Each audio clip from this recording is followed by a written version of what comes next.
8 ಗಂಟೆಗೆ 8:15 ನನ್ನನ್ನು ಹೆಂಗಾದರೂ ನಾನು ಹೇಳಿದೆ, ನೀವೇನಾದರೂ, ನಾನು ಚಾಲೆಂಜ್ ಮಾಡಿದೆ ಪೊಲೀಸ್ಗೆ, ಇನ್ನು 10 ನಿಮಿಷ ಸಮಯ ಕೊಡ್ತೀನಿ, ನೀವೇನಾದರೂ ನನ್ನನ್ನು ಹೊರಗಡೆ ಬಿಡಲಿಲ್ಲ ಅಂದರೆ ಇವತ್ತು ಹೋಗೋದಿಲ್ಲ, ಇಲ್ಲೇ ಇರ್ತೀನಿ ನಾನು ಅಂದ ತಕ್ಷಣ ಅವ್ರಿಗೆ ಭಯ ಬಂತು. ಇನ್ನೇನೇನಾಗ್ಬೋದು, ಬೇಡ, ಪಟ್ ಅಂತ ಶುರು ಮಾಡಿ ಹೊರಗಡೆ ಬಿಟ್ಟು ಕಲ್ಲುಗಳು ತಂದಿದ್ರು, ಮೊಟ್ಟೆಗಳು ತಂದಿದ್ರು, ಇನ್ನೇನೇನು ಪಾಕೆಟಲ್ಲಿತ್ತು ನನಗೆ ಗೊತ್ತಿಲ್ಲ, ನಾನು ನೋಡಿಲ್ವಲ್ಲ.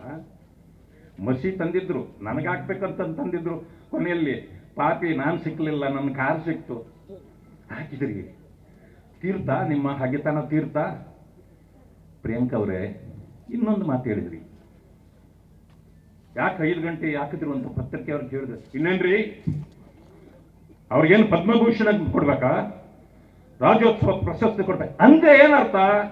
ನಮ್ಮ ಉತ್ತರ ಹಿಂಗೆ ಇರುತ್ತೆ ಅನ್ನೋದು. ಇದು ಸರ್ಕಾರದ ಉತ್ತರ. ಇದು ಒಬ್ಬ ಸಚಿವರು ಹೇಳಿದ್ರೆ ಅದು ಸರ್ಕಾರದ ಉತ್ತರ.